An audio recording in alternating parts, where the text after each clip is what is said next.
Welcome back sa Tagalog Movie Recap. Isa na namang magandang pelikula ang aking i-recap ngayon, so sit back, relax, and enjoy. Balikan natin ang trending zombie movie noong 2004. Ang takbo ng kwento ay sumusunod sa isang grupo ng mga survivors na sumubok na makaligtas sa isang zombie apocalypse sa panahon ng isang mabilis na pagkalat ng hindi maipaliwanag na pandemya na nagpapabago sa mga tao tungo sa mabibilis na gumagalaw at kumakain ng laman ng mga zombie. Kaya naman inaanyayahan kitang mag-subscribe sa channel, at pindutin ang bell, at mag-iwan ng like para makatanggap ng pinakamagagandang recaps. Bago tayo magsimula, shoutout muna sa ating new subscriber, maraming salamat sa panunood. Sa isang ospital, isang babaeng nagngangalang Ana ang nagtaka kung bakit ang isang lalaking nakagat lang sa ulo ay inutusang magpa-x-ray. Hiniling ng doktor kay Nurse Ana na mag-imbestiga. Sinuri ni Ana ang sistema at nalaman na ang lalaki ay inilipat na sa intensive care unit. Bakit ang isang simpleng pinsala ay haantong sa isang kritikal na kondisyon? Nagtataka si Ana sa pangyayaring ito. Pagkatapos ng kanyang trabaho, umuwi si Ana kasama ang kanyang asawang si Luis. Magkasama silang nagpalipas ng gabi sa banyo. Hindi alam na naputol ang telebisyon at may mga espesyal na balitang ipinalalabas. Kinabukasan ng magising si Luis, napansin niya si Vivian, isang babae mula sa kapitbahay, na nakatayo sa labas ng pinto ng kanyang kwarto. Dahil sa pagtataka, pumunta siya upang mag-imbestiga at nagulat nang makita ang mukha nito na puno ng dugo. Agad na sinabihan ni Luis si Ana na tumawag ng ambulansya at nilapitan si Vivian. Ngunit sa sandaling yun, bigla siyang sinugod nito at kinagat ng malakas sa leeg. Dahil sa takot, itinulak ni Ana si Vivian palabas sa kwarto. Bumagsak si Luis sa kama. Patuloy na sumugod si Vivian papasok, desperadong sinusubukang bumalik sa kwarto. Dahil sa takot, mabilis na nilock ni Ana ang pinto. Agad niyang tiningnan ang mga sugat ng kanyang asawa at nilagyan ng pangunang lunas gamit ang isang punda. Sinubukan niyang tawagan ang mga emergency hotline ngunit ang sabi lang ng answering machine ay kasalukuyang busy ang lahat ng linya. Samantala, patuloy na kinatok ni Vivian ang pinto nang walang tigil. Namatay si Luis sa kama dahil sa matinding pagkawala ng dugo, ngunit ilang segundo lamang ang lumipas, bigla niyang iminulat ang kanyang mga mata. Wala nang buhay sa kanyang mga mata, at sinugod niya si Ana. Instinktong itinulak ni Ana si Luis palayo at mabilis na kinuha ang susi ng kotse. Sinimulan ni Luis na marahas na basagin ang mga bagay sa kwarto. Tumakas si Ana sa banyo upang magtago, ngunit aksidenteng nadulas sa bathtub. Sinubukan niyang buksan ang bintana, ngunit nakaipit ito. Biglang naging tahimik ang paligid.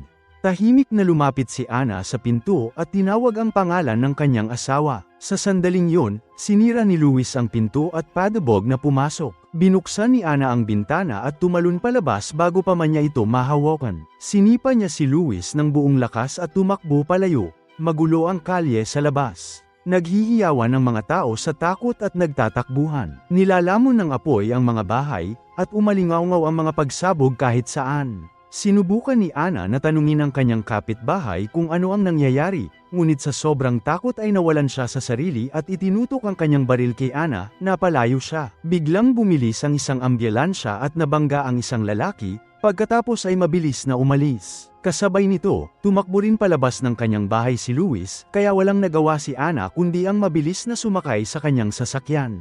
Gayunpaman, tumalon si Luis sa harap ng sasakyan at marahas na hamampes sa windshield. Mabuti na lang at agad na pinindot ni Ana ang accelerator, at tumilapon si Luis sa kalsada. Ang bayan ngayon ay ganap na nababalot ng kaguluhan. Ang mga driver ay nagmamaneho ng pabaya, na parang nawala na sila ng makatwirang pag-iisip. Ang mga desperadong tao ay tumatakbo palabas sa kalsada, desperado na humingi ng tulong.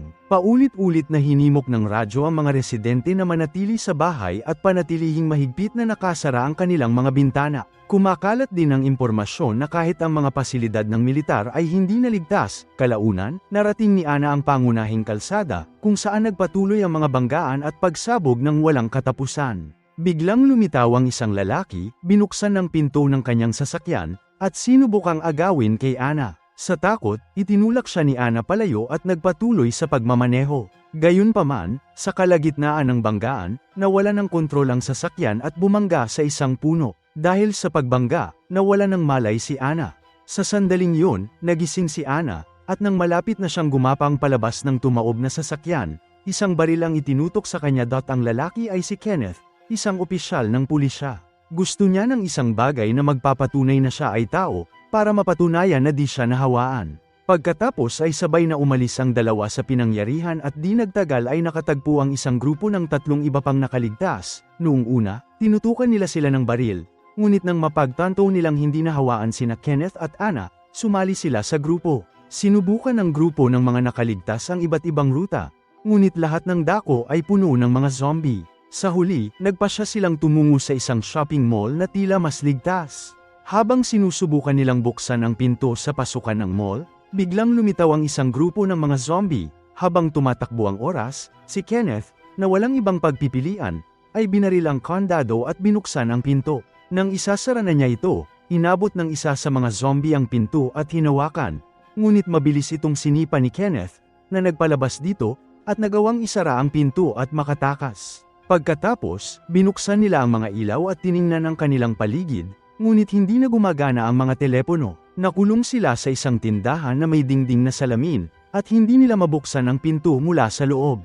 Kaya gumamit ang grupo ng inidoro upang batasan ang bintana na salamin at sa wakas ay nakapasok. Habang naghuhugas sila ng kanilang mga damit sa fountain, naghiwa-hiwalay ang iba pang mga miyembro upang siyasatin ang mga pasukan. Nag-alok sina Andre at Michael na siyasatin ng isa pang labasan, habang ang iba pang mga miyembro ay nagbabantay sa pasukan sa harap. Samantala, ang pinto sa likod nagulat si Andre, nakita ang isang zombie na idinidiin ang mukha nito sa salamin.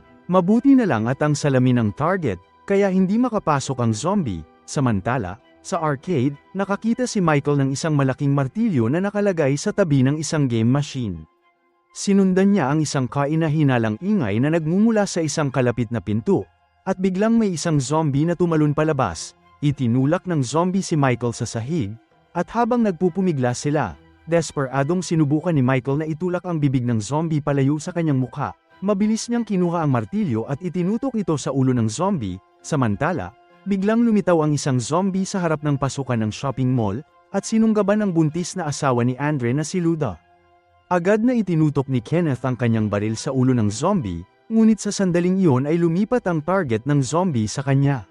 Matapos ang isang pagpupumiglas, nahulog si Kenneth sa fountain, at habang marahas siyang gumugulong sa tubig, kinuha ni Anna ang baril ni Kenneth at pinaputukan ng isang zombie. Hindi masaydo tumama ang mga bala, ngunit sapat na ito upang lumikha ng pagkakataong lumaban. Nagmadaling pumasok sina Andre, Michael, at Anna at sumama sa iba, sabay na sumakay sa elevator. Gayunpaman, pagdating nila, hinaranggan sila ng mga armadong gwardya na nag-utos sa kanila na umalis. Pagkatapos ng isang maikling palitan ng salita, sinubukan silang hikayatin ni Anna, at kalaunan ay pinayagan ng mga gwardya ang grupo na manatili. Gayunpaman, lahat ng armas na hawak ng grupo ay kinumpiska. Pinanood ng buong grupo ang kaguluhang nagaganap sa lungsod sa pamamagitan ng telebisyon. Napagtanto nila na ang tanging paraan para mapigilan ang mga zombie ay ang pag-asinta sa kanilang mga utak. Isang pulis ang lumabas sa telebisyon at sinabing ligtas pa rin si Horde Pester, at nang marinig ito, naalala ni Kenneth na doon nagtatrabaho ang kanyang kapatid. Nang mga panahong yun, dinala ni Andre si Luda sa banyo at napansin ang isang maliit na hiwa sa braso nito. Hindi naman ganoon kalalim ang sugat, kaya hindi siya masyadong nag-alala. Samantala, may dala si Anna na first aid kit, pinuntahan niya ang bangkay upang ilantad, ngunit bumalik sa kanya ang mga pangyayari kanina, at pansamantala siyang nabalot ng matinding pagkabalisa. Gayunpaman, mabilis niyang kinalma ang sarili at nagpas siyang mag-focus sa pag-aalaga kay Kenneth. Iminungkahi ni Michael na palakasin ang mga pinto ng shopping mall at gumuhit ng SOS sign sa bubong kung sakaling may dumaang rescue helicopter. Samantala, pababa na ang mga security guard. Doon, natuklasan nila na ang isa sa kanilang mga dating kasama ay naging zombie na. Dahil wala nang ibang pagpipilian, wala silang ibang nagawa kundi tapusin ito. Isa-isa nilang niligpit ang mga natitirang zombie. Habang inaalis ng mga security guard ang mga katawan ng zombie mula sa bubong, natapos na ng ibang miyembro ang pagguhit ng SOS sign. Mula sa taas na yon, nakikita nila ang buong bayan, at malinaw nilang nakikita ang mga zombie na umaapaw sa lugar na yon. Bigla, nakarinig sila ng putok ng baril. Habang nakatingin sa binocular, nakita nila si Andy mula sa tindahan sa kabilang kalye na nakatayo sa bubong. Itinaas ni Andy ang isang karatula na nagsasabing, "Ako lang," pagkatapos ay ibinaba ito at itinuro ang langit. Nang sandaling yun, isang helicopter ang dumaan sa itaas ngunit hindi sila napansin at lumipad palayo. Nang gabing yun, ikinulong ng mga gwardya ang grupo sa isang tindahan para hindi manako ang kanilang pagkain, nagpasya silang kumilos ng mag-isa, dahil maaaring hindi dumating ang rescue. Samantala, patuloy na umaasa si Andre na babalik ang helicopter. Walang ipinakitang interes si Kenneth sa talakayan, ang tanging layunin niya ay pumunta sa Horde Pastor at hanapin ang kanyang kapatid. Nang oras na yon, nanunood ng telebisyon ang mga security guard. Sinasabi ng isang propesor na ang pagsiklab ng zombie ay parusa ng Diyos para sa mga kasalanan ng sangkatauhan. Gayunpaman, lahat ng nakarinig nito ay naisip na katawa-tawa ang pahayag. Kinabukasan, binuksan ng automated system ng shopping mall ang lahat ng ilaw at nagsimulang magpatugtog ng musika, na gumising sa buong grupo. Hindi na nagpapakita ng anumang broadcast ang telebisyon, static na lamang. Ipinapahiwatig nito na tumigil na ang broadcast. Pinuntahan ng security guard na si Terry ang mga kontrol upang ihinto ang musika at nakita siya ni Anna. Hinikayat siya ni Anna na buksan ang pinto sa pamamagitan ng pagsasabi na kailangan ng lahat na pumunta sa banyo. Nakumbinsi si Terry at pumunta sa control panel upang ihinto ang musika at suriin ang mga security camera. Doon niya nakita ang isang truck na patungo sa mall. Agad niyang inalerto ang lahat. Nagmadali ang buong grupo na umakyat sa bubong at pinag-usapan ang kanilang mga susunod na hakbang. Gusto sanang tulungan ni Anna at Luda ang mga survivors, ngunit tumutol sina CJ at Bert, at sinabing hindi sila maaaring magtiwala sa mga estranghero. Gayunpaman, sumang-ayon si Terry kina Anna at Luda at Michael, at tinulungan sina Michael at Kenneth na maglunsad ng isang sorpresang pag-atake.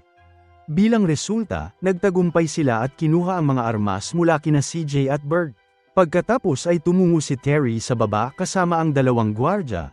Gumawa ng karatula si Anna at Luda at tinuro sa truck na pumunta sa likurang pasukan. Ngunit biglang umatras ang truck at bumangga sa gusali. Agad na tumalon palabas sina Andre at Michael at nilabanan ang mga zombie upang magbigay ng tulong. Marami na silang napatay na mga zombie, ngunit pagod na pagod sila. Kaya nagmadali silang bumalik sa gusali, ligtas ang mga tao sa loob ng truck, plano nilang sadyang bumangga sa gusali, umakyat, at pumasok para maiwasan ang pag-atake ng mga zombie. Nang makapasok na ang lahat, inimungkahi ni Anna na suriin ang mga sugat ng bawat isa. Kabilang sa kanila ang isang babaeng napakahina na nakasakay sa isang unicycle. Gusto ni Kenneth na gamitin ang truck para pumunta sa Horde Pastor, ngunit sinabi sa kanya ni Steve at Norma na kakagaling lang nila doon at sinasalakay na ng mga zombie ang lugar. Dahil sa pagkadismaya sa balita, umakyat si Kenneth sa bubong. Doon, nagtatanong si Andy tungkol sa sitwasyon gamit ang isang karatula. Sumagot si Kenneth na bumagsak na ang kuta at hindi na darating ang rescue. Itinaas ni Andy ang isang karatula na may nakakatawang mensahe, na nagpatawa kay Kenneth, na nagpagan sa tensyonadong kapaligiran. Samantala, inaalagaan ni Anna ang mga sugat ng mga bagong dating na tao. Sinusuri ni Terry ang babae sa loob ng 10 segundo nang bigla itong pumanaw. Sinuri ni Anna ang kanyang katawan at tahimik na tinakpan siya ng kumot. Ngunit ilang segundo ang lumipas, bigla siyang nagising. Nang mapagtanto niyang naging zombie na siya, nagpalit anyo ang babae bilang tanek at tumakbo palayo.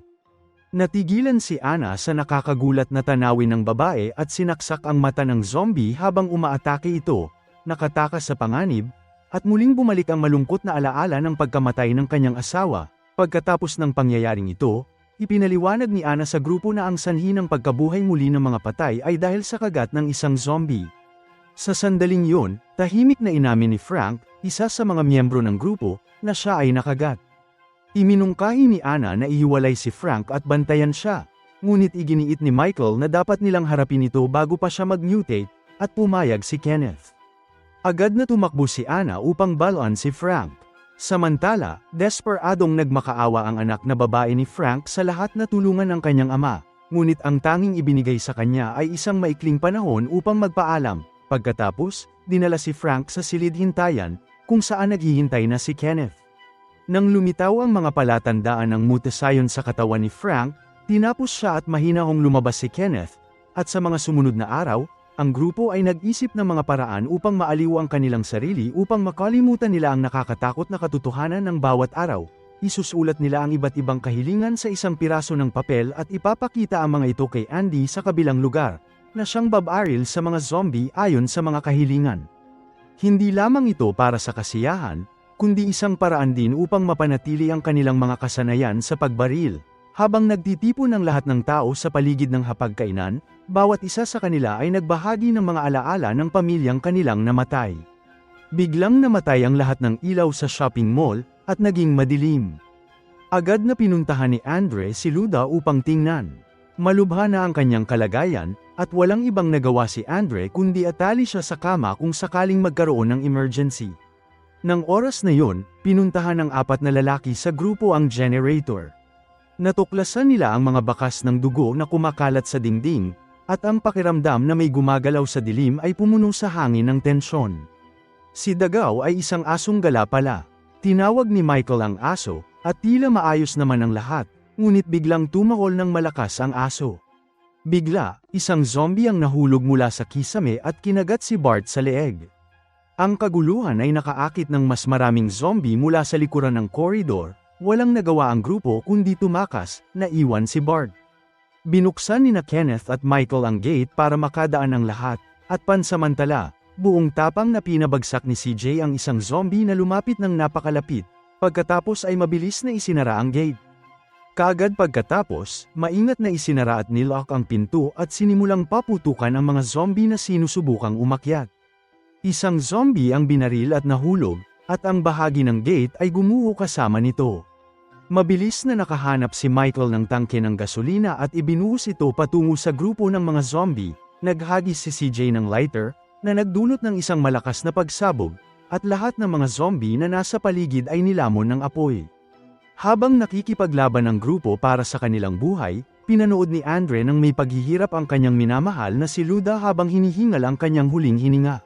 Sa sandaling marahang hinalikan niya ito ng pamamaalam, napagtanto niya na ang sanggol sa kanyang loob ay gumagalaw pa rin, at nang makitang nagising si Luda bilang isang zombie, natakot si Andre, ngunit hindi niya ito mabitawan. Sa kawalan ng pag-asa, tinali niya ang bibig nito gamit ang kanyang sinturon upang maiwasan siyang makagat nito.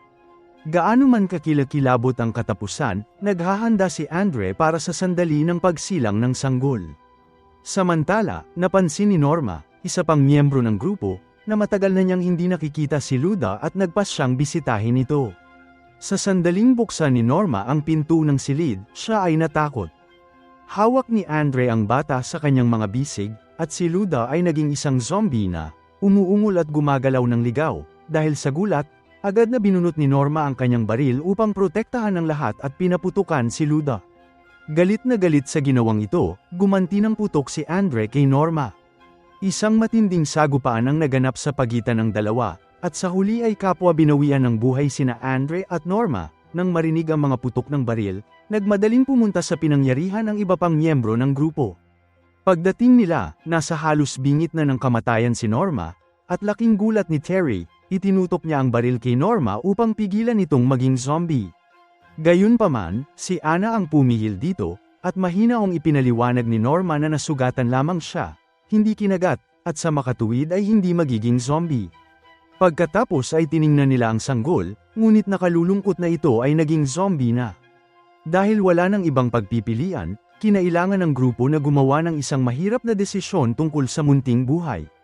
Isa ito sa mga pinakamasakit na sandali sa kanilang mahirap na paglalakbay tungo sa kaligtasan. Matapos ang paglilinis at pagkukumpuni ng generator, hinimok ni Kenneth ang lahat sa grupo na ang paghihintay na mamatay dito ay mas nakakatakot kaysa sa aktwal na pagkamatay. Sumang-ayon si Anna, sinabing ayaw niyang magdagdag ng dugo sa shopping mall na ito. Napansin ni Michael ang 2 lumang bus na naiwan sa garahe at iminungkahi na maaari itong gamitin bilang mga sasakyang pangtakas kung mapapatibay. Sa una ay binaliwala ni Steve ang ideya at binanggit ang kanyang pribadong yate, gayunpaman, agad na napagtanto ng buong grupo na ang pagtakas gamit ang kotse at pagpunta sa isang isla ang kanilang pinakamakatotohanang pag-asa para mabuhay. Walang pag-aalinlangan, sinimulan nilang palakasin ang mga bus gamit ang lahat ng mga supply na kanilang mahahanap sa shopping mall. Sa gitna ng nakakakabang oras na ginugol sa paghahanda para sa pagtakas, Araw at gabi, si Michael ay nagbahagi ng isang tahimik na sandali sa pagitan ng mga tambak, nagbabahagi ng kaunting init sa gitna ng malaimpyernong katotohanan. Dahil nauubusan na ng bala, nagpa siya ang grupo na dumaan sa tindahan ni Andy para mag-resupply bago umalis. Ginamit ni Kenneth ang karatula upang kontakin si Andy, ngunit ang tanging natanggap niya ay gutom na siya. Halatang pagod na pagod si Andy, at malinaw na ilang araw na siyang desperadong nagtitiis. Kailangan ng grupo ng kaunting oras pa para matapos ang pagbabago sa bus. Kailangan mo talagang humanap ng paraan para mabigyan ng pagkain si Andy para mabuhay siya hanggang sa oras na yun. Sa sandaling yun, may isang tao sa grupo ang nakaalala na ang aso ay dumaan sa isang grupo ng mga zombie nang hindi inaatake. Kaya't ikinabit nila ang pagkain at isang maliit na radyo sa likod ng aso at pinakawalan ito sa labas. Umaasang ihahatid nito ang mga supply kay Andy. Tama ang teorya. Dumaan ang aso sa grupo ng mga zombie nang hindi man lang napansin. Dumaan ang aso sa gitna ng mga zombie nang hindi napansin. Gayunpaman, nang buksan ni Andy ang pinto para salubungin ang aso, ilang zombie ang sumugod sa siwang at sumalakay. Mabilis na nilabanan sila ni Andy at isinara ng malakas ang pinto. Nang kunin niya ang radyo, narinig niya ang isang boses na nakalimutan niyang nanggagaling sa radyo, nakagat siya. Nang marinig ni Nicole ang balita, natarante siya. Nang marinig ang balita, agad niyang pinatakbo ang kanyang truck papunta sa tindahan para subukang iligtas ang aso. Hininto niya ang sasakyan sa harap ng tindahan at tumakbo papasok. Narinig ng iba pang miyembro ang boses ni Nicole sa radyo, napagtanto nilang may mali. Nang tumingala si Kenneth sa bubong ng tindahan, nakita niya na ang karatula na hawak ni Andy ay puno ng dugo. Ito ay isang malinaw na senyales na lumala na ang sitwasyon. Nang bumalik si Andy sa tindahan, desperadong nagtatago si Nicole para maiwasang makita ng mga zombie. Dahil alam ito, napagpasyahan ng mga miyembro ng grupo na ito na lamang ang kanilang pagkakataon para iligtas si Nicole, at ito rin ang perpektong pagkakataon para muling magtustos ng kanilang mga armas. Napagpasyahan nilang dumaan sa mga tunnel ng drainage sa ilalim ng lupa. Matapos maglakbay ng malayo sa madilim at makikipot na mga lagusan, sa wakas ay nakarating na ang grupo sa lungsod. Pagkalabas nila, agad silang nagpaputok para pigilan ang mga zombie na makalapit. Sunod-sunod na pinaputukan ni Kenneth ang mga zombie, ngunit biglang may isang zombie na humablat ng kanyang baril, muntik na itong agawin. Walang oras para malinlang, at mabilis na sumakay ang grupo sa truck at mabilis na tumakbo sa mga kalyeng puno ng zombie at papasok sa istasyon ng baril gamit ang pinto ng aso. Mabuti na lang at naisara nila ang pinto bago pa makapasok ang mga zombie. Sa loob ng tindahan, mabilis na nagtipon ang lahat ng mga armas hanggat maaari nilang dalhin. Sinundan ang bakas ng kalat-kalat na dugo, natagpuan nila si Andy na parang zombie na, at kinakalabog ang pinto. Sa sandaling yun ng kalungkutan sa paghihiwalay, tahimik na tinitigan ni Kenneth ang kanyang matalik na kaibigan na si Andy. Kalmado niyang hinayla ang sled, at pagkatapos noon, nailigtas ni Kenneth si Nicole gamit ang isang putok. Naunawaan ng lahat na kailangan ng isang matapang na plano para ligtas silang makabalik sa shopping mall. Sumabak sa laban sina CJ at ang iba pa, at umakyat siya sa bubong ng tindahan, ibinato ang isang lalagyan ng gasolina sa kalye, at pinaputukan ito. Kasabay ng isang malakas na pagsabog, sumiklab ang apoy, tinupok ang maraming zombie at nagdulot ng kaguluhan sa kalye. Bago pa man magtagal ang pagkakataong ito, mabilis na tumakbo ang grupo sa kalye. Habang sila ay gumagalaw, pinabagsak nila ang mga zombie na nakaligtas sa apoy ng paisa-isa. Kalaunan, narating nila ang pasukan ng daanan sa ilalim ng lupa. Gayunpaman, habang nagmamadali ang grupo, biglang lumitaw ang ilang zombie at itinulak si Tucker. Nahulog siya sa isang malalim na butas at nabali ang kanyang binti. Sinenyasan ni CJ ang iba na magpatuloy, at bumalik siya upang tulungan si Tucker. Sa loob ng ilang minuto, umalingawngaw ang mga ungol at sigaw ng mga zombie mula sa kailaliman ng manhole, papalapit sa kanila. Pinaputukan ni CJ ang ilang zombie at iniabot ang mga ito kay CJ. Inilagay niya ang kanyang kamay sa balikat ni CJ at, seryosong nakatingin sa mga mata, sinabihan itong manatiling matatag at huwag mahuli. Kalaunan, nakarating ang grupo sa likurang pasukan ng shopping mall. Ngunit si Steve, ang bantay na dapat sana'y naroon, ay wala na. Sa sandaling yun, ang nakakatakot na mga yabag at ungol ng mga zombie ay unti-unting papalapit mula sa likuran, at nagsimula na silang umakyat sa hagdan. Wala ng oras para mag-atubiling. Agad na itinaas ng mga lalaki ang kanilang mga baril at lumaban upang pigilan ang mga zombie, desperadong sinusubukang bilhin ang bawat segundo upang mabuhay. Mabuti na lang at biglang bumukas ang pinto. Sumugod ang grupo papasok at naisara ang pinto bago pa man maabyute ng mga zombie. Nagtakbuhan ang lahat papasok sa elevator dahil sa takot, at nang sumara ang mga pintong bakal, umugang ang elevator pababa sa basement. Doon, may 2 bus na naghihintay, at yun na ang kanilang huling pag-asa para makatakas. Nang bumukas ang mga pinto ng elevator, nakatayo si Steve sa harap nila. Walang oras para huminto at mabilis na nahati ang grupo sa 2, at bawat isa ay sumakay sa isa sa 2 bus na pinatibay ng lambat. Walang kahit isang salita ang sinabi, tanging ang ugong ng mga makina ang umalingaw-ngaw sa garahe. Nagpasya sila sa kanilang mga pwesto, tinapakan ang accelerator, at sumugod patungo sa gate kung saan naghihintay ang isang kawan ng mga zombie. Nang umalis ang mga bus sa lugar, umatake ang mga zombie na parang mga baliw, habang pinapaligiran nila ang lugar. Ang tunog ng mga kuko na kumakamot ng metal ay umalingaw-ngaw sa paligid nila, na nagpapahirap sa mga sasakyan na umusad, at ang mga nakaligtas ay sunod-sunod na nahawa mula sa maliliit na butas ng baril sa gilid ng sasakyan. Ito ang unang pagkakataon na naging kapaki-pakinabang sa grupo si Steve. Pinatay niya ang mga zombie ng sunod-sunod gamit ang kanyang chainsaw, at pinabagsak ang mga sumubok na umakyat sa bubong ng bus. Gayunpaman, napakaraming zombie, kaya tumalikod si CJ at umakyat sa bubong, nagtapo ng lata ng gasolina sa kalsada at sinindihan ito. Isang malakas na pagsabog ang naganap, at nilamon ng apoy ang buong kanto ng kalye, na nagbigay ng tanging daan para magpatuloy. Mabilis na tumawid ang 2 bus sa gitna ng apoy, at mabilis na tumakbo sa gitna ng kalsada na may mga inabandunang sasakyan. Sa sandaling yun, nakita ni Kenneth ang mga zombie na nakakapit sa gilid ng bus at agad na inilihis ang manibela ng malakas para maitaboy ang mga ito. Gayunpaman, ang manibela ay naging sanhi ng pagkahulog ni Glenn sa gumaganang chainsaw. Ang talam ng chainsaw ay tumagos kay Monica, at ang bus ay bumangga sa isang hindi makontrol na bakod sa tabi ng kalsada. Kinailangang bumalik ang kabilang bus para iligtas sila. Habang sumisigaw sina Kenneth at CJ, biglang kinuha ni Steve ang kanyang baril at sinubukang lumabas ng kotse ng mag-isa, na iwan ang lahat. Ngunit nang buksan niya ang pinto, isang zombie ang tumalon mula sa gilid, at nang dumating ang iba pa sa grupo.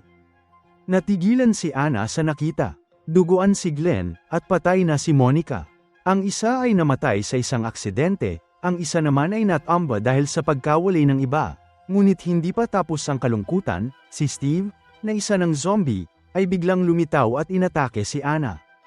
Itinaas ang kanyang baril, at isang putok ng baril ang umalingaw-ngaw. Sa desperadong sandaling yun, nagawa ni Terry na patayin ang mga zombie na nakakapit sa kotse. Ngunit ang putok ng baril ay nakaakit ng isang grupo ng mga zombie sa malapit. Umalingaw-ngaw ang mga ungol, at isang grupo ng mga zombie ang sumugod pagkatapos magsimula ang putok. Agad na nagpaputok ang mga lalaki sa grupo, na nagbigay kay Anna ng oras para pagnakawan ang katawan ni Steve at kunin ang susi ng bangka. Sa gitna ng matinding putok ng baril, lumaban si Anna at tumakbo patungo sa bus. Habang desperadong nagtatago ang kanyang mga kasama, iniunat ni Anna ang kanyang kamay at tumalon sa bus. Mabilis siyang hinayla ni Michael pataas. Samantala, patuloy na nilalabanan ni CJ ang mga zombie nang walang tigil. Nang magsara ang mga pinto ng bus, lumiko ang sasakyan patungo sa tulay, at nakatakas mula sa direksyon ng mga zombie. Gayunpaman, halos bumagsak ang sasakyan sa dagat dahil sa marahas na banggaan. Mabuti na lang at naipit ang sasakyan sa tulay ng ikatlong tulay at huminto. Sinamantala ang pagkakataon, mabilis na tumalon palabas ng sasakyan ang grupo at tumakbo papunta sa naghihintay na bangka. Ngunit ang huling balakid sa harap nila ay isang kawan ng mga zombie na nakapalibot sa bangka. Nang sasakay na sana si CJ sa bangka, bigla siyang napalibutan ng grupo ng mga zombie. Nang mapagtanto niyang wala na siyang natitirang daanan, tiningnan ni CJ ang kanyang mga kasama sa huling pagkakataon at kinuha ang kanyang sled. Sa matapang na sandaling yun, pinasabog ni CJ ang kanyang sled sa gitna ng mga zombie. Isinakripisyo ang kanyang sarili upang pasabugin sila. Isinakripisyo ni CJ ang kanyang buhay upang bigyan ng pagkakataon ang kanyang mga kasama na mabuhay, na wala ang tunog ng pagsabog, at binalot ng katahimikan ang lugar. Tumigil sila sandali, at tumingin sa direksyong yon. na nakaukit sa kanyang puso ang sakripisyo ni CJ, wala ng oras kaya. Sumakay sila sa bangka at tumungo sa hinaharap, kung saan hindi nila alam kung anong kapalaran ang naghihintay sa kanila. Habang sumasakay ang lahat sa bangka, tumigil sandali si Michael, at tahimik na tumingin sa dagat, pagkatapos ay inamin niya na siya ay nakagat at hindi na siya maaaring sumama sa kanyang mga kasama. Hindi makapagsalita si Anna, sumasakit ang kanyang puso, ngunit naiintindihan niya, wala siyang pagpipilian. Binigyan ni Michael si Anna ng isang bahagyang ngiti at dahan-daang itinulak ang bangka pasulong. Humakbang siya paatras at tumayo sa tulay na bumalik sa katahimikan. Di nagtagal, unti-unting lumitaw ang mga anino ng mga zombie mula sa kadiliman. Pagkatapos ay umalingaw-ngaw ang isang putok ng baril. Nagpakamatay si Michael, dala ang pasanin ng kalungkutan at pagdurusa. Sa maliit na bangka, tanging sina Anna, Kenneth, Nicole, Terry, at ang aso na lamang ang natitira. Nagpaanod sila patawid sa Dimyuhara. Hawak ang isang kislap ng pag-asa sa mapanglo na mundong ito. Ang mga alaala ng kanilang mga nawawalang kasama ay mabigat pa rin sa kanilang mga puso. Habang lumilipas ang panahon, naubusan ng gasolina ang grupo at nasira ang kanilang pagkain, ang pagkapagod, gutom, at ang mga sugat sa kanilang mga katawan ay unti-unting sumipsip sa batong kanilang iniwan upang mabuhay. Ngunit isang umaga, nang walang kahit isang isla na lumilitaw, parang panaginip ng tao na tumatagos sa isang bangungot, nakahinga sila ng maluwag nang makarating ang bangka sa kabalyero. Gayunpaman, nang sandaling tumuntong sila sa lupa, muling umalingaw-ngaw ang pamilyar na ungol na yun. Isa-isa, lumitaw ang mga anino mula sa kagubatan, umuungol, hindi sila makapaniwala sa kanilang nakikita. Sila ay mga zombie. Sa gitna ng kaguluhan, ang mga nakaligtas ay lumaban ng buong lakas. Ngunit alam nila na nasasayang ang kanilang oras, at sa gayon ay natapos ang kwento ng isang mundong sinakop ng mga zombie. Gayunpaman, ang mga alaala ng bangungot at pagkawasak na natitira sa mundong ito ay magpapatuloy ng walang katapusan. Ito na ang katapusan ng pelikula. Salamat sa panunood. Hanggang sa muli.